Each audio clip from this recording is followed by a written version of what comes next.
Oi, oi, seja muito bem-vindo, muito bem-vinda, você que vai assistir esse replay, né, essa gravação. Fico muito feliz de ter você aqui comigo.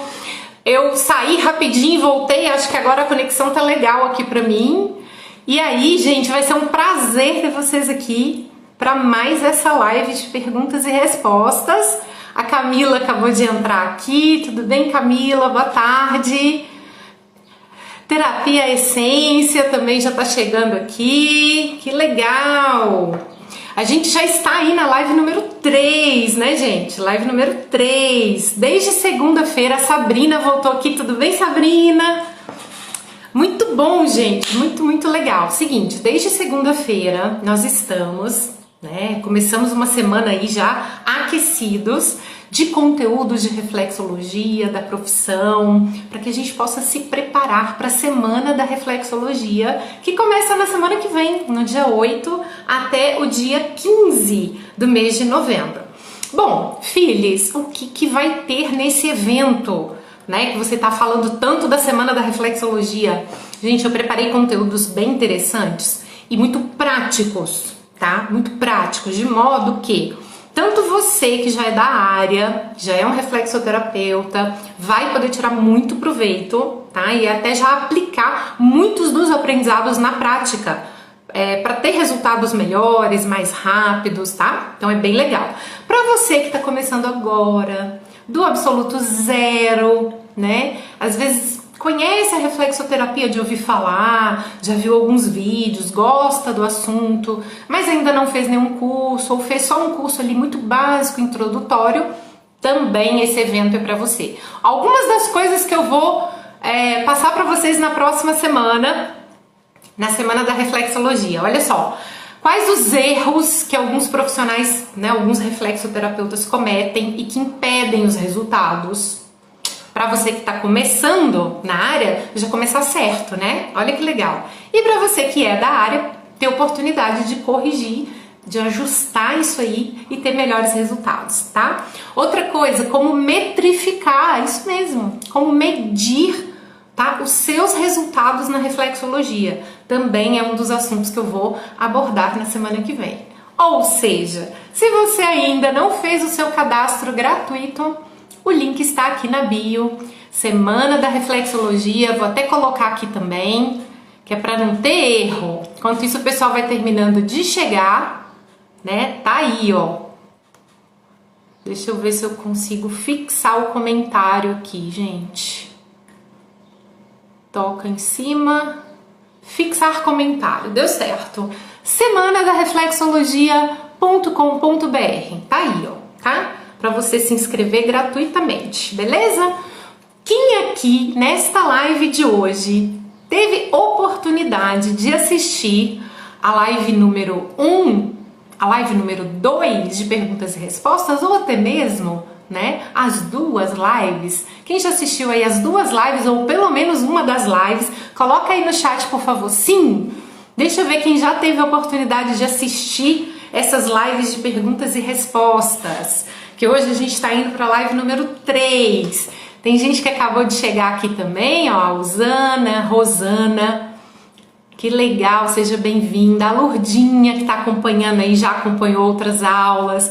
Ó, tem alunos aqui prestigiando, a Roberta, Santinati, a Leila tá aqui também, Leila terapeuta, aluna, obrigada, muito bom ter vocês aqui prestigiando. Ó, a Lourdinha já colocou que ela sim, Terapia Essência também, Sabrina, que legal, gente, muito bom. Se você não teve oportunidade, estão no feed, tá? A gravação das duas lives está no feed, depois você pode assistir. Muito bem! Ah lá, a Sabrina colocou que assistiu as duas. Muito bom, fico muito satisfeita. Estamos indo agora então para a live número 3. E aí nós vamos continuar nessa sequência de respostas, perguntas e respostas, tá? De modo que tanto quem é reflexoterapeuta quanto quem pretende entrar na área já pode tirar proveito, porque já vai entrando nesse universo aí que é a reflexologia, tá? Então vai ficar legal. Vamos ver a primeira pergunta de hoje, gente? Vamos lá.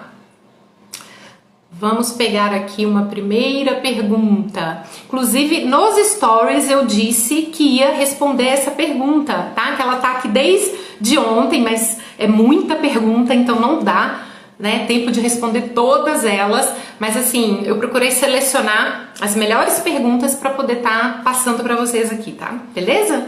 Então vamos lá, olha. Na reflexologia, como posso ajudar uma pessoa que tem hipoglicemia? Gente, essa pergunta é ótima e inclusive ela vai me ajudar, tá, a responder para vocês de uma maneira que vocês consigam depois colocar em prática para outras necessidades que surgirem aí no consultório de vocês. Vamos lá então. Ou que vocês forem, né, atender, e aí vai facilitar muito para vocês. Seguinte, eu, enquanto reflexoterapeuta, já até disse aqui ontem na live, eu procurei desenvolver um método, tá? Um passo a passo, de modo que eu, tá, tenho facilidade no meu atendimento, independente da necessidade que a pessoa tenha, tá? Porque eu sigo esse passo a passo que eu criei, como também os alunos conseguem replicar isso de modo a ter mais assertividade, menos insegurança nos atendimentos. Por quê? Vamos lá, vamos começar do começo. Se você não tem um passo a passo, toda vez que surgir algo diferente do qual você está acostumado a atender, muito provavelmente você vai ficar com algum tipo de dúvida ou insegurança para atender aquela determinada situação, concorda? À medida que você vai atendendo situações que você já atendeu antes, então você já meio que relaciona o que você fez, qual protocolo você usou, que resultados a pessoa teve, e aí você vai meio que replica aquilo que você já fez. Então, quando a gente pega um caso como esse, a gente entende o seguinte, olha, primeiro passo desse passo a passo que eu criei, dessa metodologia ensino para os meus alunos é o seguinte, veja se vocês concordam comigo. Se você, reflexoterapeuta, né, terapeuta, não souber o que é a hipoglicemia e o que ela pode causar no organismo de uma pessoa, como é que você vai conseguir estabelecer um protocolo assertivo? Coloca aí no chat pra mim. Faz sentido isso que eu acabei de falar? Tem como ficar adivinhando se você não sabe o que é essa condição para chutar o que você pode fazer para ajudar melhor essa pessoa? Coloca aí no chat pra mim se vocês concordam com isso. Esse é o primeiro passo, gente, tá? É o que eu tô falando. Esse método que eu ensino, eu nomeei carinhosamente, né, de tríade pegando no seu pé. É uma tríade que você precisa executar, né, esse método para você conseguir chegar à melhor montagem de um protocolo. Senão, você vai estar sempre preso, como eu sempre falo do PP, né, aos pontos e ao protocolo pronto na mão para saber o que fazer, porque senão você não vai saber o que fazer, concorda? Aí, ó, a Terapia Ciência colocou que concorda. Beleza. Se mais alguém entendeu o que eu falei e concorda, pode colocar aí no chat também. Se eu falar pra vocês o seguinte, gente, olha, toda reflexologia é igual? Toda reflexoterapia é igual? Independente do terapeuta, independente do professor? É sempre o mesmo tipo de aplicação de terapia? Não. Assim como nem todo médico é igual e tem uma abordagem igual, nem todo nutricionista, nem todo fisioterapeuta, eu tô falando da área da saúde, mas isso pode ser, olha, nem todo vendedor é igual, usa a mesma abordagem, a mesma técnica, nem todo eletricista é igual, né? Por que alguns acabam se destacando, né, e usando de uma forma a metodologia que aprenderam e conseguem executar mais rápido, mais assertivamente? Porque isso foi testado, isso foi visto, né, ali na prática, qual que é a melhor maneira. Então, reflexologia é a mesma coisa, gente, não é igual. Então, o reflexoterapeuta, tá, que aprendeu de uma determinada maneira, tá? Ele nem sempre vai estar aplicando de uma forma que seja interessante para ter melhores resultados. Ai, filhos, como é que eu faço então? Como é que eu vou saber se eu tô sabendo ou não tô sabendo? Os resultados. O seu paciente está tendo resultados ou eles são sempre muito demorados? Você, querido terapeuta ou terapeuta, se sente seguro ou você tá sempre assim, ai gente, que protocolo que eu uso para isso? Não sei. O que eu faço agora? Ai, será que eu tô fazendo a coisa certa? Você tá sempre com um questionamento interno? Então isso é um termômetro de que tá faltando alguma coisa.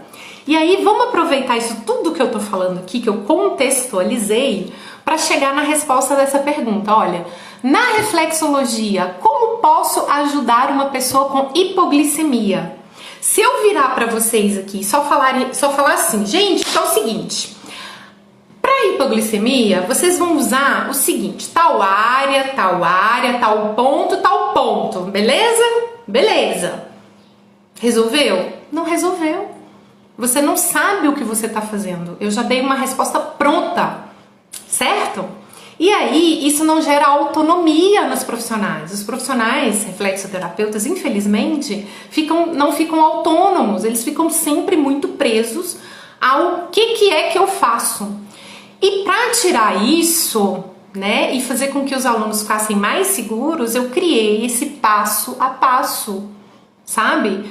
De modo que se você faz dessa forma que eu estou ensinando, você consegue atender todo tipo de situação, sem insegurança. Vamos citar o exemplo nesse caso da hipoglicemia. Então, o primeiro passo, você não sabe o que é hipoglicemia? Então, você tem que procurar saber primeiro, estudar o que é hipoglicemia, né? Então, como eu já atendi várias pessoas nessa condição, então eu vou simplificar a diminuição ali, né, da taxa da glicose, do açúcar ali, né, da glicose no sangue. Essa queda, essa baixa, né, essa diminuição. E aí, o que acontece? Você precisa saber também o que essa condição gera na pessoa. Ai, filhos, eu não sei. Então, também você tem que seguir um passo a passo, que eu ensino lá dentro do método, para você ir lá e saber o que causa. Então, pode causar vertigem, tremores, né?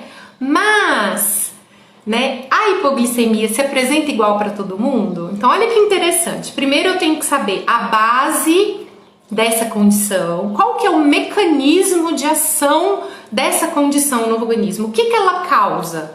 Então, tá lá, eu descobri a causa.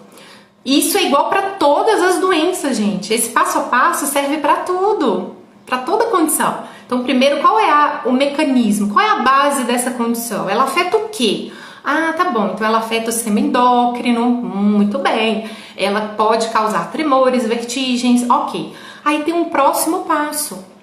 O que a hipoglicemia está causando no meu paciente? Porque não é igual para todo mundo. Então, junto com a anamnese, eu tenho um terceiro passo de saber o que está gerando no meu paciente, para cruzar as informações, né? O que a condição normalmente já causa, geral, e o que ela está causando no meu paciente. Até porque as causas da hipoglicemia não são iguais. Então, ela pode ter, por exemplo, o que a gente chama de... a pessoa já é diabética, um exemplo. E a medicação, né, tá baixando tanto ali a glicose que tá gerando a condição de hipoglicemia. É isso? O seu paciente é diabético e já toma uma medicação que talvez o médico vai ter que ajustar? É uma opção. Outra opção que pode acontecer, né, é muita insulina no sangue, e aí tá gerando essa condição de hipoglicemia. Ou uma diminuição daqueles hormônios que a gente chama de contrarregulação. O glucagon, hormônio de crescimento, a adrenalina, cortisol, que conversam entre si. E aí, se eles estão em baixa, aí também pode gerar essa condição. Ah, filhos, como que você sabe disso tudo? Ah, eu vou ter que estudar isso tudo para poder saber o que fazer com a pessoa? Como é que eu vou fazer?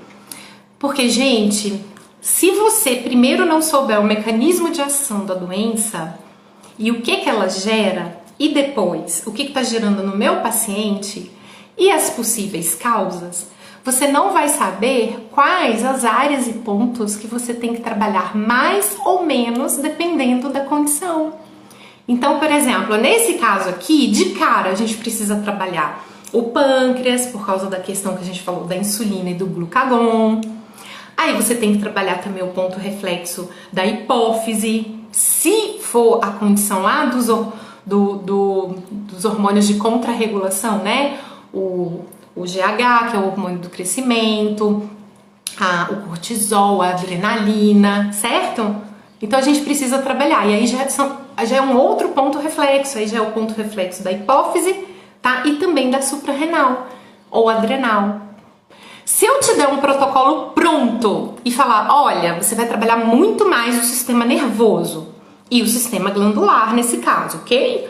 Filhos, ok, então vou lá, vou trabalhar o que está mais dolorido no sistema nervoso, vou trabalhar a hipófise, pâncreas e muito adrenal.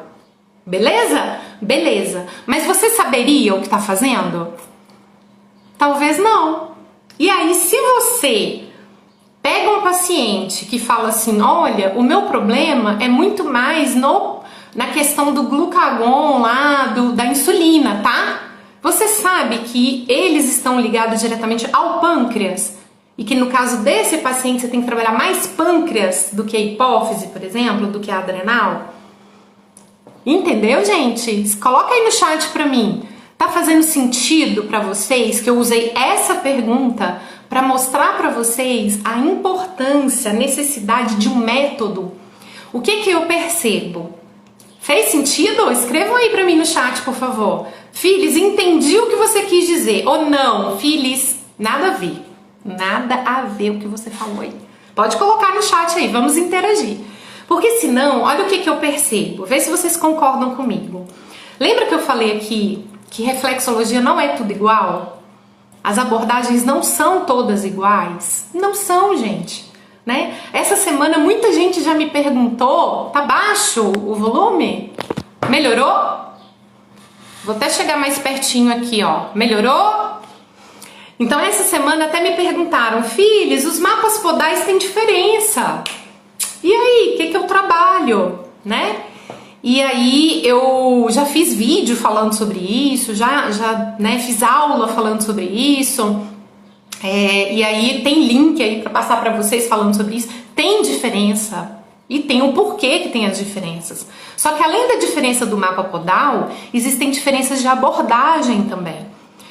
Ah, filhos, mas aí o que acontece? Olha só, o que eu percebo como professora? Eu percebo assim, ó, que os conhecimentos de reflexologia, né, eles estão aí sendo difundidos. Existe já, né, ainda bem, né, muito mais coisas sobre reflexologia, e aí os alunos têm muito mais acesso hoje à informação da reflexologia e da profissão. Olha só, eu tô aqui no interior de Minas, né? Cada pessoa aqui tá me ouvindo de um lugar. Olha que legal. Eu sei que tem gente aqui até de fora do Brasil, né? Porque tem aluna minha que não mora aqui, então a Leila não é daqui, a Lourdinha já me falou que não é daqui também, se eu não me engano é Bélgica. Então olha que legal que a internet proporciona, né? Muito, muito legal. Mas o que acontece? Eu vejo que os conhecimentos estão aí disponíveis, porém, quando a pessoa vai aprender reflexologia, os conhecimentos, eles ficam soltos. Como assim, filhas? Vou explicar. Você não costuma ter, né? Você tem muita informação. Vê se vocês concordam comigo. Hoje é uma era que a gente está tendo mais informação, né? Coloquem aí de onde vocês estão falando, ó. Tem gente colocando aí, ó, Rio de Janeiro, Rio Grande do Sul. Eu estou no Brasil, interior das Minas Gerais, né? Coloquem aí de onde vocês estão falando para ver o potencial que a internet tem, tá? Mas aí, olha, presta atenção no que eu vou falar, que isso é muito importante, tá, gente? Muito importante. O que acontece com a grande maioria dos profissionais da reflexologia? Eles aprendem, eles têm muita informação sobre a reflexologia e tal, sobre o funcionamento dos sistemas, funcionamento dos órgãos, tal. Isso é muito importante. Mas uma coisa é você ter informação e outra coisa é você ter método. E aí, o que acontece, tá? Acontece de a pessoa ter muita informação, só que ela não sabe o que fazer com aquela informação. Então, quando ela pega um paciente, ela não sabe por onde começar. Eu começo por onde? Qual o protocolo que eu uso? Porque na maioria das vezes elas não aprenderam qual é o passo a passo de qual que é a primeira etapa, qual que é a segunda etapa, qual que é a terceira etapa de um atendimento. Se eu pego uma pessoa com hipoglicemia, ou se eu pego uma pessoa com mal de Parkinson, eu tenho que saber o que fazer independente. Se eu pego uma pessoa com o intestino preso, ou eu pego uma grávida, eu também preciso. Então, concordam comigo, gente? Então é uma era de muita informação, né? E felizmente tem muitos professores e tal falando de reflexologia, né? Então, o que isso dá pra gente? Condição da gente aprender muito aí pela internet. E fazer, né, o curso e tal. Só que aí o que acontece? Eu fico com informação, mas eu não tenho metodologia. Por isso que eu, enquanto professora, eu tive preocupação, né, de desenvolver esse método. Então, quando os meus alunos mandam dúvidas, eles já mandam dúvidas direcionadas. Filhos, eu já fiz isso e tô com essa dúvida aqui. Fica muito mais fácil de responder, mais assertivo, mais rápido. Gente, é igual uma receita. Pensa aí. Eu vou citar esse exemplo do que é a informação e do que é o método, que é o que eu bato tanto na tecla de que vocês sigam um método para facilitar a vida do reflexoterapeuta. É assim. Você vai fazer um bolo, tá? E aí você tem os ingredientes. Olha, você vai usar para esse bolo farinha de trigo ou, né, outro tipo de farinha.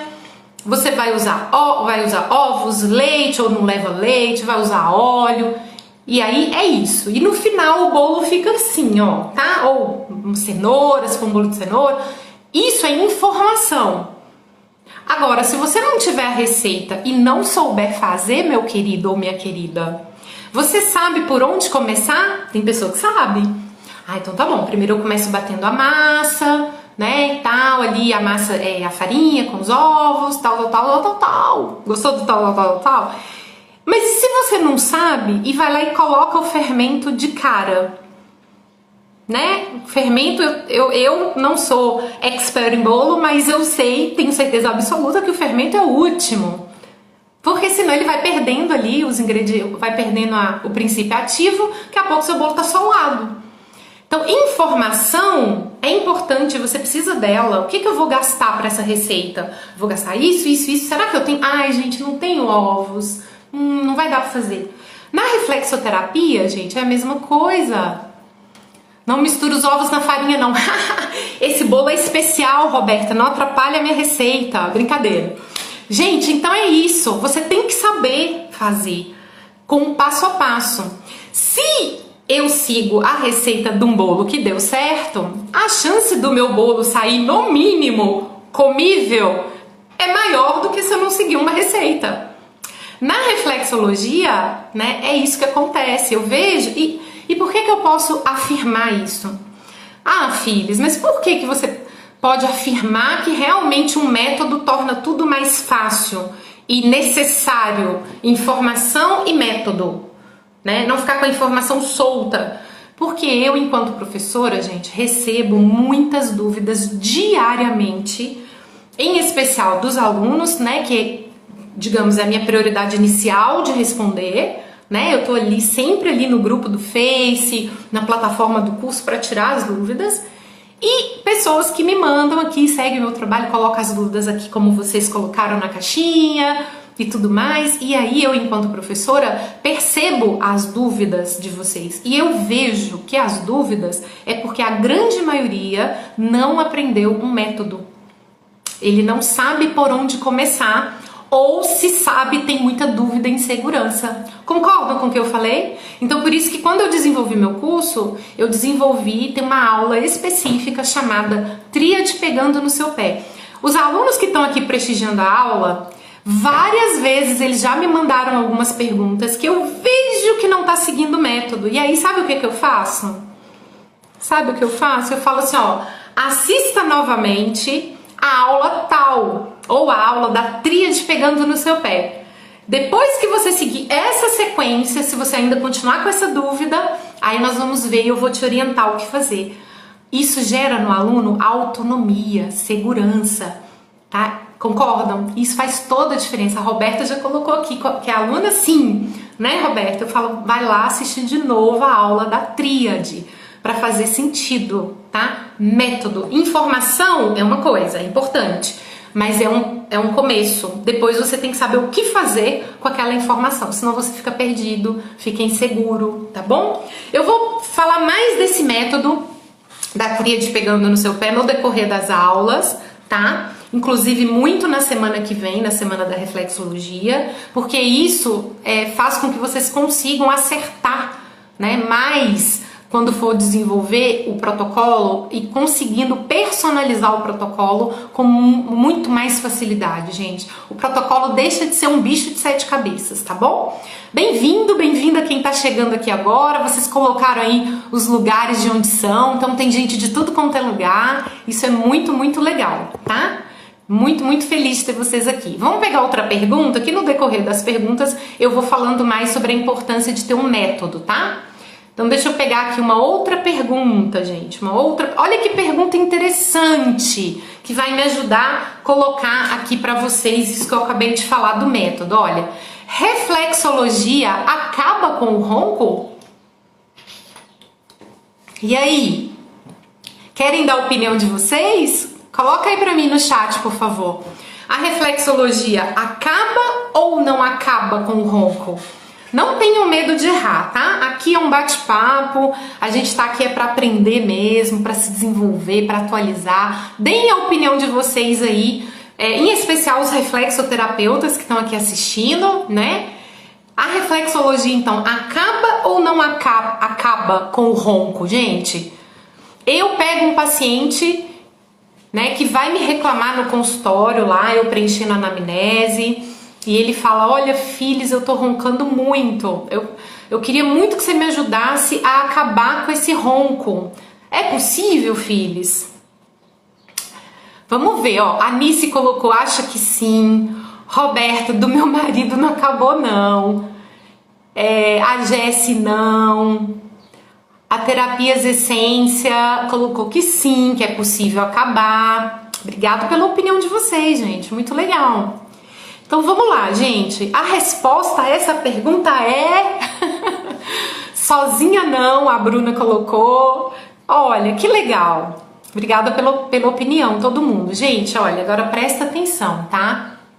Seguinte, quando a gente recebe um paciente com essa queixa, e em especial se a pessoa está acompanhada, né? Tá ali a esposa, ou no caso a esposa e aí o marido está junto e tal, e aí fala assim, gente, eu não tô conseguindo dormir, de uns tempos pra cá fulano tá roncando demais, ou fulana tá roncando demais, é algo que impacta diretamente, né, o parceiro, a parceira ali do lado.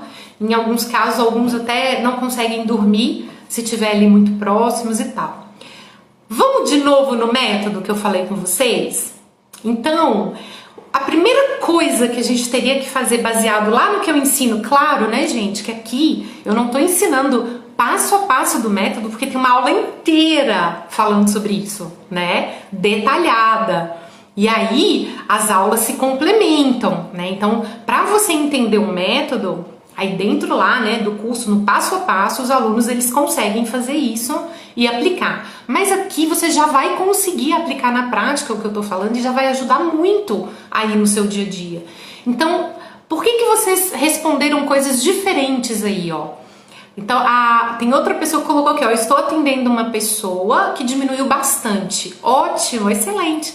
Então, por essas respostas, vocês já percebem que cada caso é um caso, né?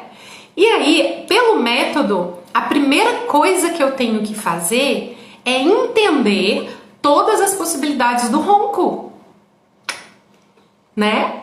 E aí, quando eu dou essa resposta, se a reflexologia acaba com o ronco, eu preciso entender quais são as possibilidades de sintoma do ronco. O que possivelmente uma pessoa pode estar roncando. E aí eu pego a anamnese dela e vai estar lá na anamnese, desde quando você tá se sentindo, né, roncando mais. Normalmente a pessoa que tá ao lado. Tem pessoas que eu já recebi atendendo com essa queixa que fala que ela acorda com o ronco dela. Já aconteceu isso com vocês? Paciente dizer isso, tem hora que eu me assusto e acordo com o meu próprio ronco, porque tá ali naquele sono leve, né? E aí acaba assustando com o barulho e acordando. Então, a gente, pra dizer que acaba com o ronco, né? A resposta possivelmente é depende. E por que eu posso dizer depende? Porque eu sigo o meu método e eu vou lá e primeiro pesquiso as possibilidades do ronco. Então, o ronco, ele pode vir como uma sintomática, né? Por exemplo, a pessoa tá com as vias nariz, garganta, né? Seios da face obstruídas por algum motivo, né? E aí ela tá roncando em função disso, ou ela tá com pólipos nasais ali, ou as adenoides, ou inflamação ali nessa região e acabou depois disso, gerou esse desconforto como sintoma, o ronco.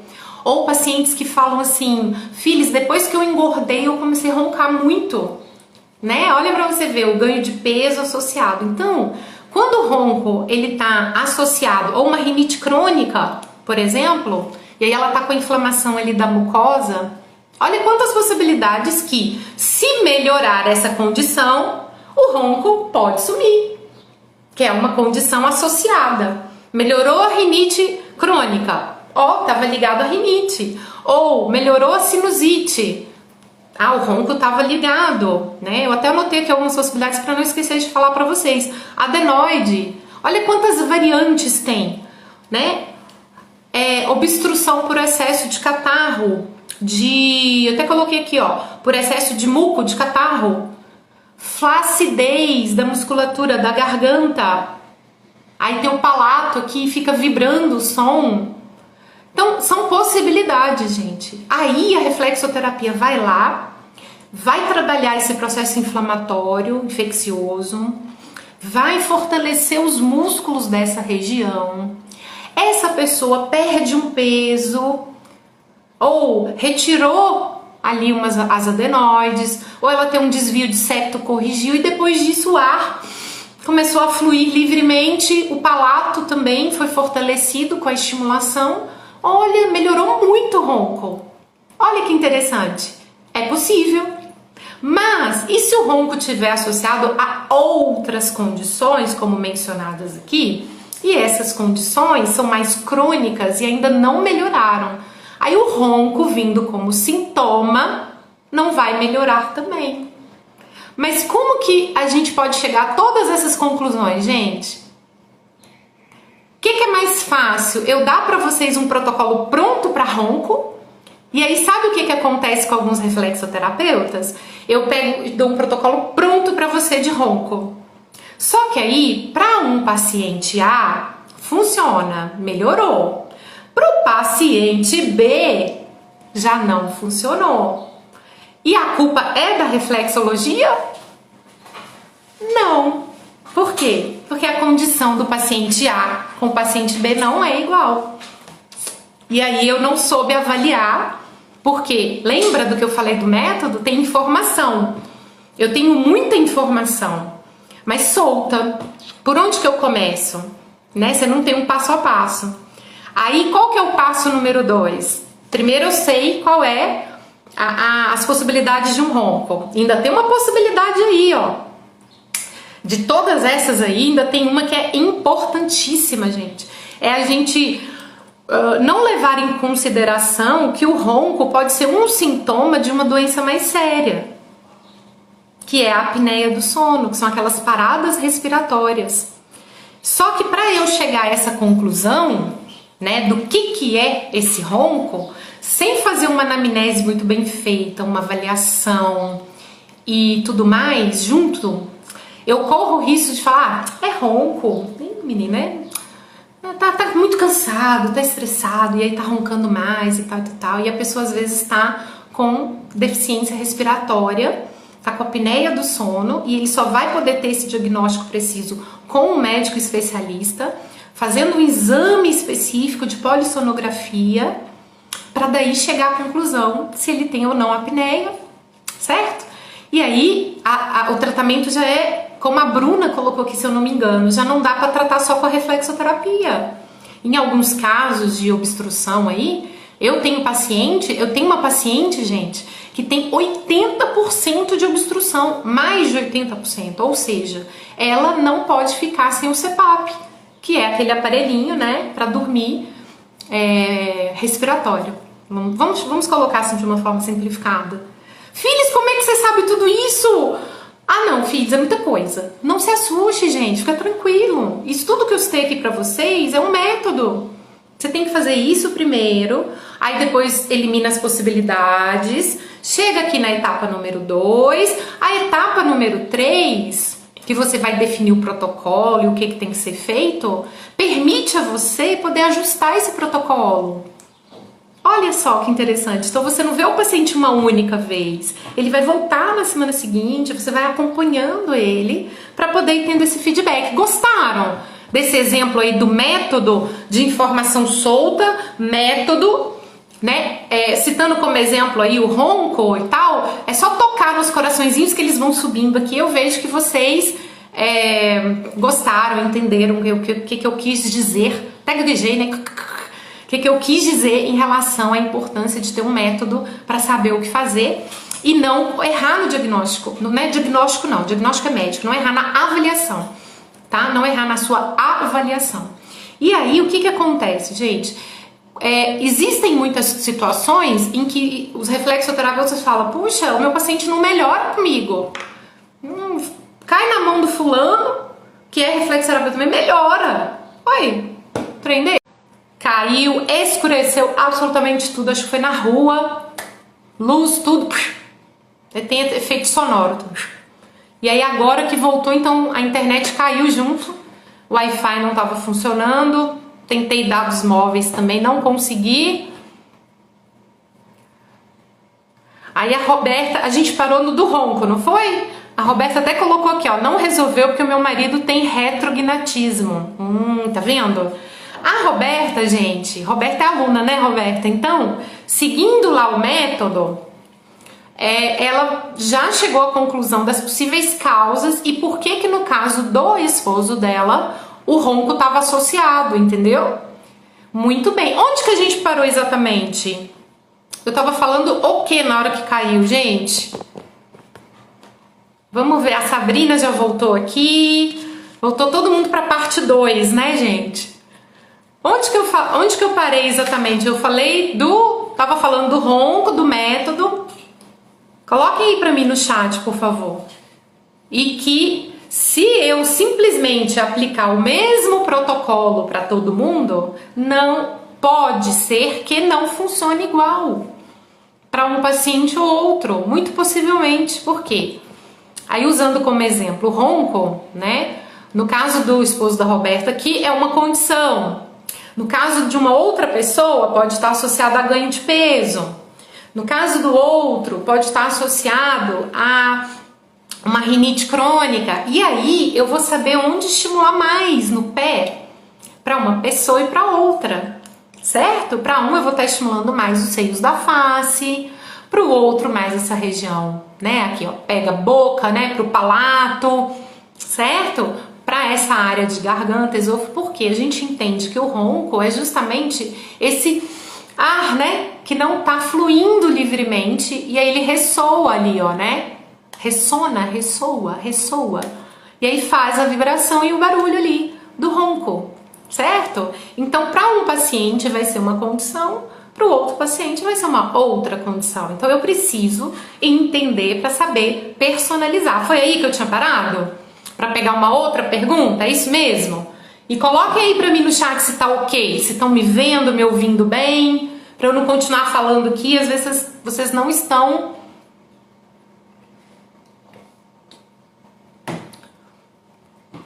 Coloca aí no chat se tá ok. Roberta colocou que sim. Mais alguém, gente? Coloca aí. Estão me vendo bem, me ouvindo bem? Pra gente seguir. Aí a gente vai pra pergunta número 2, tá? Então vamos lá. Pergunta número 2 não, essa é a pergunta já número 3, né? Vamos ver essa aqui, ó. Cravo no ponto da paratireoide. Então a pergunta foi bem específica, né? Apareceu ali um cravo no pé, na área plantar, ali no ponto reflexo da paratireoide. Tem qual emoção envolvida? Muito boa pergunta, mas aí a gente pensa o seguinte, ó. Este cravo poderia ter aparecido em outra área do corpo? Ó, do corpo. Viajei aqui, gente, dos pés. Este cravo poderia aparecer em qualquer outra área, região dos pés? Ali, em especial na área plantar, né? Sim. E aí, este cravo teria significados emocionais diferentes dependendo da área, correto? Sim, correto. Mas voltando no método, antes de pensar na emoção envolvida, eu preciso pensar na fisiologia, né, do cravo e do tratamento do cravo, que inclusive nem vai ser a gente, certo? Se a pessoa tem um cravo, aquele cravo está dolorido, ele está inflamado, ele precisa ser, né, trabalhado, ele precisa ali passar por um processo, é na mão de um podólogo, é na mão de um dermatologista. Ficar cutucando cravo depois pode piorar, deixar muito pior a condição, né?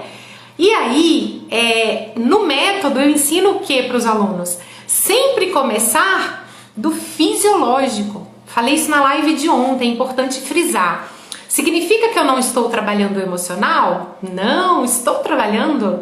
Todos os pontos físicos também são emocionais. A gente trabalha sempre os dois juntos. Mas quando eu falo dar uma atenção, um foco, analisar todas as possibilidades e descartar possibilidades físicas, fisiológicas, para depois analisar mais a fundo a questão emocional.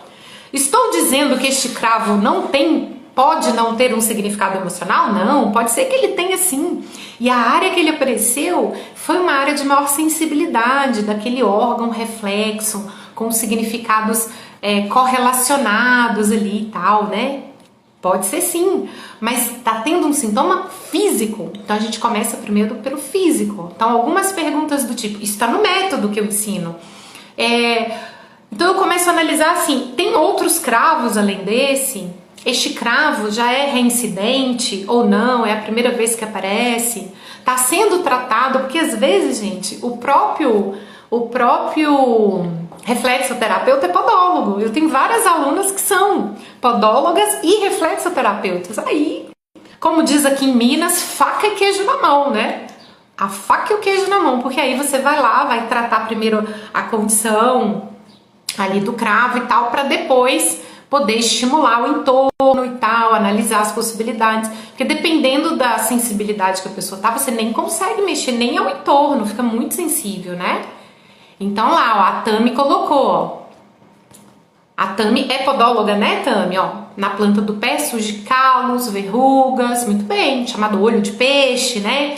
Então existem condições que o podólogo vai tratar e o reflexoterapeuta vai trabalhar as causas para que aquilo não seja reincidente, para que a recuperação seja mais rápida, né, o processo de cicatrização, para que não volte a acontecer aquilo. E aí entra sim o trabalho do emocional, tá? Então olha só, o trabalho do emocional, ó, a Tami colocou aqui, ó, só uma coisa, na planta do pé não dá cravo, são calos com núcleo que são confundidos com cravo. Maravilha, minha querida, obrigada pela explicação técnica, muito bem. Então, são calos com núcleo, que são popularmente, né, chamados de cravos, muito bem. Inclusive, muitos pacientes falam assim, né, Tami? Ah, eu tô com cravo aqui na planta do pé. Então, assim, esse calo com núcleo, vamos falar o termo técnico bonitinho, igual a Tami colocou aqui, obrigada, tá, Tami? Então esse calo com núcleo, a gente não vai ficar cutucando, não vai mexer, não vai...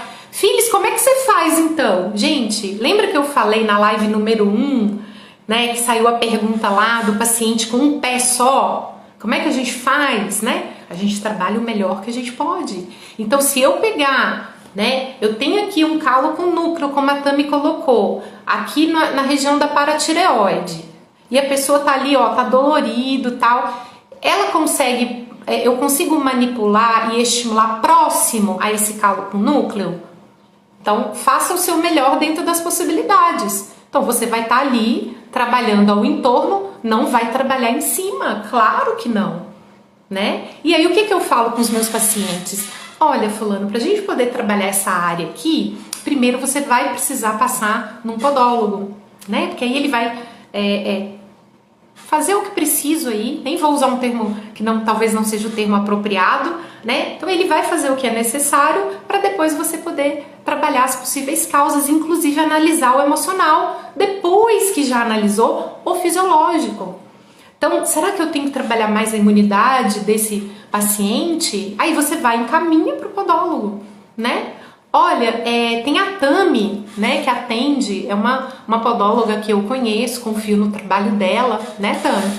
Então você pode procurar e aí depois que você passar por essa sessão, aí nós vamos conseguir trabalhar melhor. Inclusive, gente, tem pacientes que têm tantos calos na planta ali do pé e tal, tanto que, e às vezes fica com uma hiperqueratinização, chamado, né, uma pele grossa ali, que para você conseguir atingir os estímulos, desculpa o barulho, até com material de apoio, tá? Aqui a Tami, que é podóloga, ou outro profissional podólogo que tiver aí, pode falar também, né? Aí a gente pega, ó, pra gente conseguir atingir, vai ser difícil. Lembra que a gente precisa atingir as terminações nervosas? Aí o paciente tá, ó, com o pé bem endurecido, uma hiperqueratinização ali, e aí? Né? Ou até no caso do chamado olho de peixe, né? A verruga plantar, que tem ali a questão do HPV, transmissível, você nem pode tocar mesmo, certo?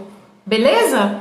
Então, a gente vai e encaminha pra gente poder ter melhores condições de trabalhar naquele pé.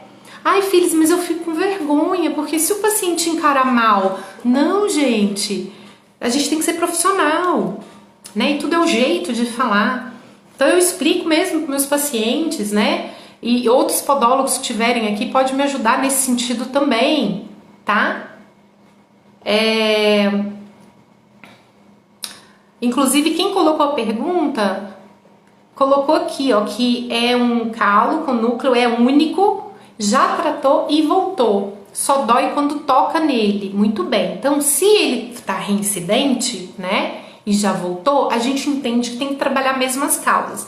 Mas até que se trabalhe as causas, então ele vai ter que ser retirado novamente, né? Ser feito um tratamento novamente nesse calo com núcleo, e aí sim a gente entrar com o trabalho das causas, para ver, por exemplo, a questão da imunidade, né? Por exemplo, tem várias possibilidades físicas, gente. Além da imunidade, essa área plantar aqui, né, a almofada superior, ela é uma área de impacto. Então, na aula da segunda-feira, na live 68, que tá no meu canal do YouTube, Phyllis Summer, eu falo muito sobre o tipo do pé, o tipo da pisada. Então, a gente tem que ver se essa força está sendo mais projetada aqui, para poder contribuir para o surgimento, né, desse calo com núcleo.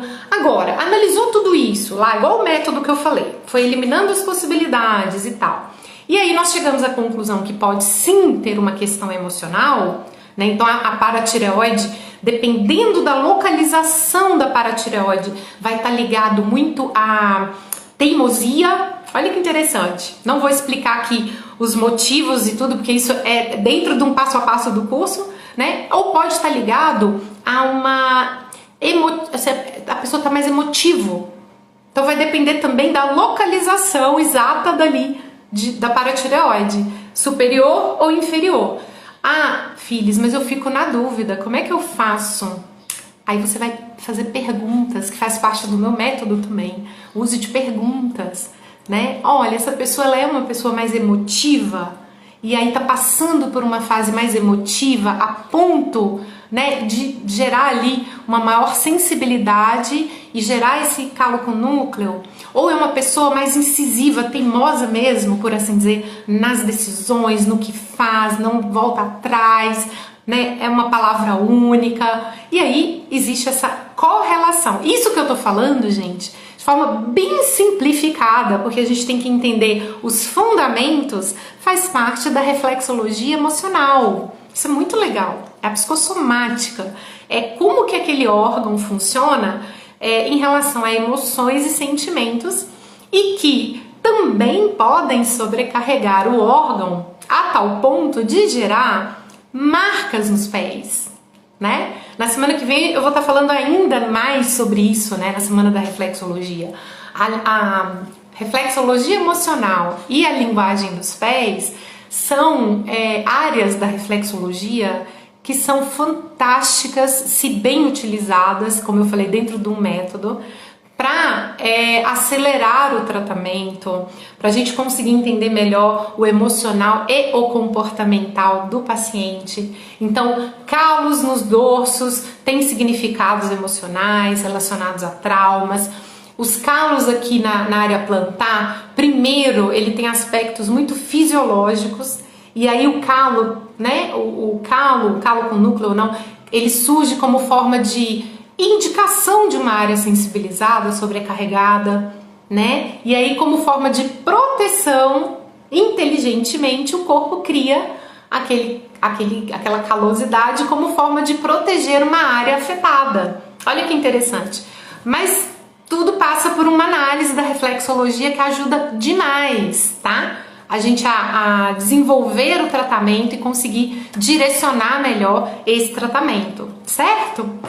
Vamos pegar mais uma pergunta aqui, gente? Vamos lá? Olha essa pergunta aqui. Unhas dos pés e mãos escuras. Paciente sem comorbidades. Quais pontos trabalhar? Pode ser emocional? De novo, ó, dentro do método. Então a gente começa primeiro avaliando a parte fisiológica. Então, assim, quando a pessoa coloca a pergunta aqui e fala sem comorbidades, existem comorbidades que são sintomáticas, certo? E existem comorbidades que são assintomáticas. E essa questão de manchas nas unhas, né, elas podem ser muito assintomáticas até que o problema de fato apareça. É como se fosse uma doença silenciosa, né? Então existem condições de, por exemplo, os podólogos que estão aqui que tratam muito, né, unhas escurecidas, porque a pessoa tem às vezes um nível de melanina ali no organismo, pela coloração mesmo da pele, e aí gera ali aquelas manchas de melatônica ungueal e tal, e que é muito proveniente da melanina acentuada e tal. Mas já tem outras comorbidades de manchas nas unhas que já tem outra, vamos dizer assim, são patologias mesmo, que precisam ser tratadas, né? Até mesmo câncer na unha. Então, assim, quando a gente vê uma pergunta assim, antes da gente avaliar o emocional, de pensar, puxa, será que cada emoção, cada dedo representa uma emoção, gente, tá? Cada dedo desse na linguagem dos pés representa uma emoção. Então, se essas unhas estão todas escurecidas, eu posso avaliar que teve ali um prejuízo em cada uma dessas emoções.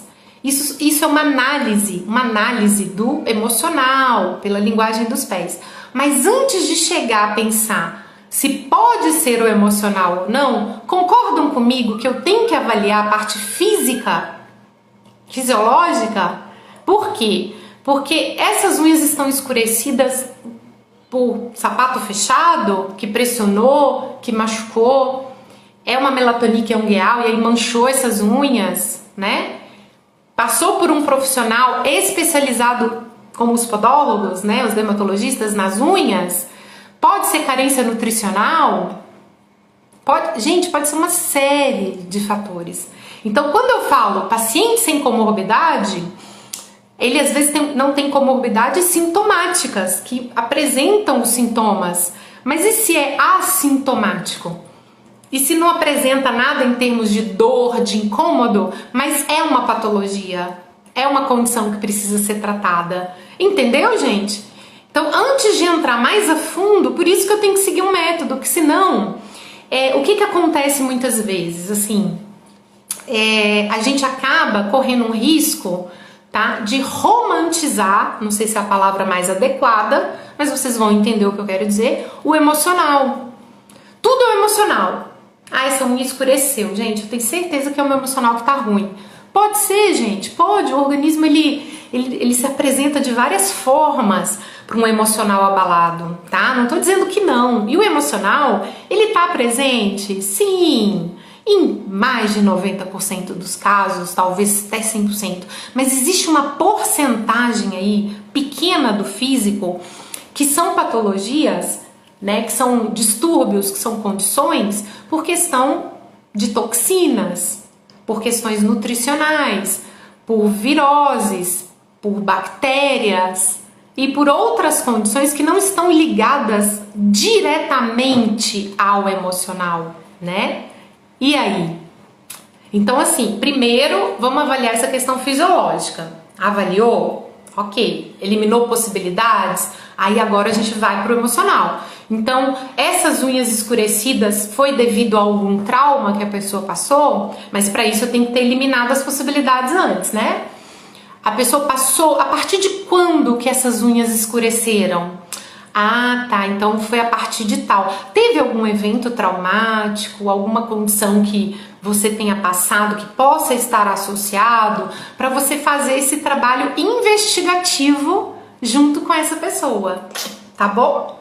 Beleza, gente? Sabrina colocou muito bem explicado, que ótimo, muito bom. E até porque a gente tem que ver também, é o que eu falei, qual unha tá escurecida? É uma delas? Todas elas, né? Pra gente poder ligar também as emoções e os sentimentos, certo? E não necessariamente só a unha, tá, gente? Já vou dar uma dica aqui legal de linguagem dos pés para vocês, que eu já até citei em outras aulas. Calosidades, escurecimento da pele, mudança na coloração e tal, pode estar relacionado sim ao emocional e a condições de mudança no organismo da pessoa, né? Então, por exemplo, olha, eu vou citar o meu caso, né, que precisei usar aparelho devido ao problema de articulação temporomandibular, intrusão maxilar, 2 dentes quebrados e etc, coisa e tal. E aí, rotacionado, eu precisei usar aparelho, hoje eu ainda uso aparelho móvel para terminar de corrigir, tenho coleção de placa para bruxismo, etc e tal, tá? Então, o que acontece? Desde que o meu problema agravou, de uns 2 anos pra cá, essa região aqui do meu hálux, dos 2 hálux, tá? Ó, que é a região de boca, e aí toda aquela condição que eu passei com o aparelho e teve que fazer uma cirurgia e tudo mais para implante, essa região aqui, ó, ficou totalmente escurecida no meu hálux, que é a região de boca. Aí pega boca, articulação temporo. Então, olha só, o meu pé mostrou. O que você fez nessa boca, minha filha? Que aqui, gente, por ser uma área sensível no pé e uma área de impacto, né? Porque qualquer calçado, tênis, vai impactar aqui, ó, essa parte do dorso, até uma sandália que tocar aqui, essa região aqui, ó, dos 2 hálux ficou extremamente dura, gerou uma pequena calosidade no meu hálux em ambos os pés e escurecida, que pega exatamente aqui, ó, onde ela passou por todo um trauma e etc e coisa e tal. E foi só um trauma físico por eu ter passado, né, ainda tô, né, e tudo mais? Não, claro que gera um emocional também, né? Claro que gera essa questão aqui de significados emocionais, do bruxismo, do apertamento de dentes. Aí você fala, filhos, minha filha, mas você não é reflexoterapeuta? Você não sabe que estresse, ansiedade causa o apertamento? Pode gerar problemas de articulação temporomandibular? Sim, meu povo! Mas nós, terapeutas, de terapeuta para terapeuta, somos seres humanos. E todos nós temos cada uma forma de extravasar, né, a ansiedade, o estresse e tudo mais, certo? Só que se eu começo a pensar no meu problema de articulação e esse escurecimento aqui, ó, que teve nos meus hálux, única e exclusivamente como emocional e que tem sim, né, a base emocional, eu não teria tratado a parte física, né? Estaria ainda mecanicamente torto, com a intrusão, né, para dentro, certo? E aí o problema continuaria. Então, primeiro teve que ter toda uma avaliação fisiológica, aí agora trabalhando também o emocional. A diferença é que o terapeuta, ou quem sabe essas condições, sabe o caminho de volta mais rápido. Mas não quer dizer que não vai adoecer, não quer dizer que não vai ficar ansioso, não quer dizer que não vai ficar triste. São emoções naturais, né, gente? Emoções primárias. A questão é que a gente consegue se trabalhar melhor, consegue fazer essa autoavaliação, talvez encontrar o problema mais rápido. Então não se cobre perfeição não, tá? Não é porque é terapeuta que você não tem suas ansiedades, seus medos e tal. O que a gente tenta fazer, claro, é minimizar, é saber o caminho de retorno, como eu disse, certo? Pessoal, seguinte, não deixem de se inscrever, tá? Para quem entrou depois da Semana da Reflexologia, eu mencionei que na próxima semana, uma das coisas que eu vou ensinar para vocês nas aulas é quais os erros que alguns reflexoterapeutas cometem, né? E que tem atrapalhado diretamente os resultados. Como metrificar, é isso mesmo, como medir os resultados que você está tendo, tá? Eu vou ensinar isso para vocês, tudo na Semana da Reflexologia. Só citei 2 aqui, gente, que é só para criar aquele gostinho. Quem ainda não fez a inscrição, tá aqui fixado. Ah, eu vou fixar aqui de novo o comentário para vocês, ó, porque caiu. Tá aí, ó. Fixar comentário. semanadareflexologia.com.br. Gratuitamente você faz a sua inscrição para receber no seu e-mail cadastrado todas as informações aí do evento, tá? A partir do dia 8 ao dia 15. Essa semana, né, que é uma semana de preparação, hoje é a live número 3. E amanhã, sexta-feira, nós teremos a live número 4, neste mesmo local, perfil pegando no seu pé, 17 horas, horário de Brasília. Combinado? Espero vocês amanhã, beleza? Já vou abrir outra caixinha de perguntas, porque essas perguntas que são a pauta para nosso bate-papo aqui, e vai ter pergunta que eu vou responder nos stories também, tá bom? Então fica ligadinho aqui nos stories pra gente poder estar se aquecendo e se preparando para a Semana da Reflexologia. Obrigada pela participação de hoje, gente. Até mais. Tchau, tchau. Valeu.